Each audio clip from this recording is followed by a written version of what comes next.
Hello, everybody. Pastor Dave here. God bless you.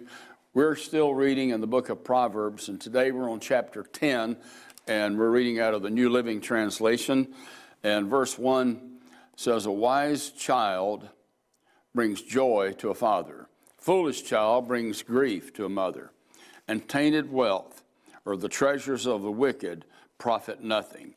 It says tainted wealth has no lasting value, but right living can save your life.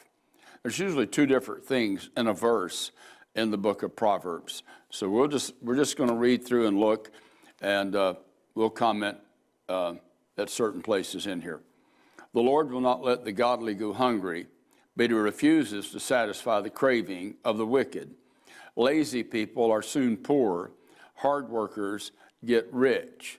I want to catch that verse 4 in the King James. "He becomes poorer that deals with a slack hand, but the hand of the diligent makes rich. A wise youth harvests in the summer, but one who sleeps during harvest is a disgrace. The godly are showered with blessings." The King James says blessings are upon the head of the just. And it says the words of the wicked conceal violent intentions. "We have happy memories of the godly, but the name of a wicked person rots away. The wise are glad to be instructed, but babbling fools fall flat on their faces. People with integrity walk safely, but those who follow crooked paths will be exposed. People who wink at wrong cause trouble, but bold reproof promotes peace. The words of the godly are a life-giving fountain." The King James says the mouth of a righteous man is a well of life. And the New Living, "The words of the wicked conceal violent intentions. Hatred stirs up quarrels, but love makes up for all offenses." So love covers all sins.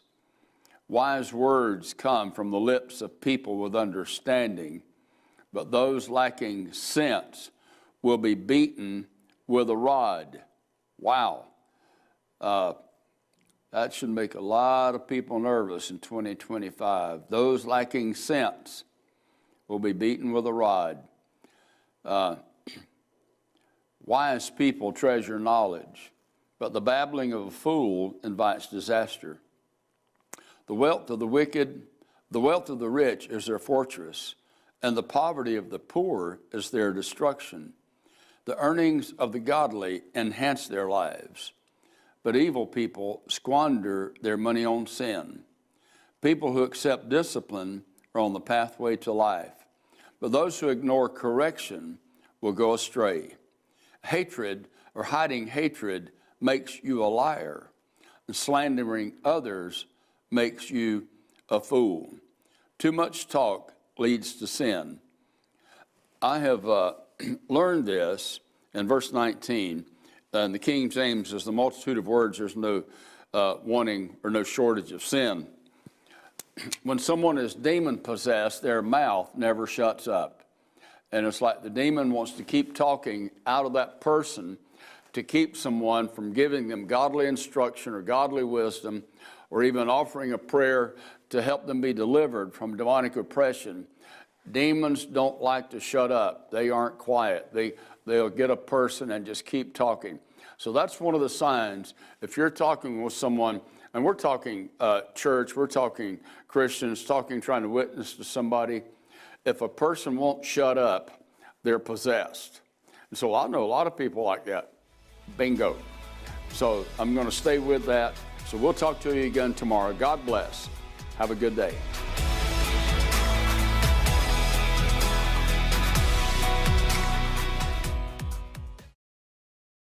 This broadcast is made possible by the friends and partners of New Life Fellowship. Each time you sow a seed, you help us to keep spreading the Word of God around the world. If you would like to give a financial gift, you can use one of the giving options listed on your screen. Remember to click the share button to help us reach more people. Thank you again for sowing into this ministry. And remember, with Jesus, we always win.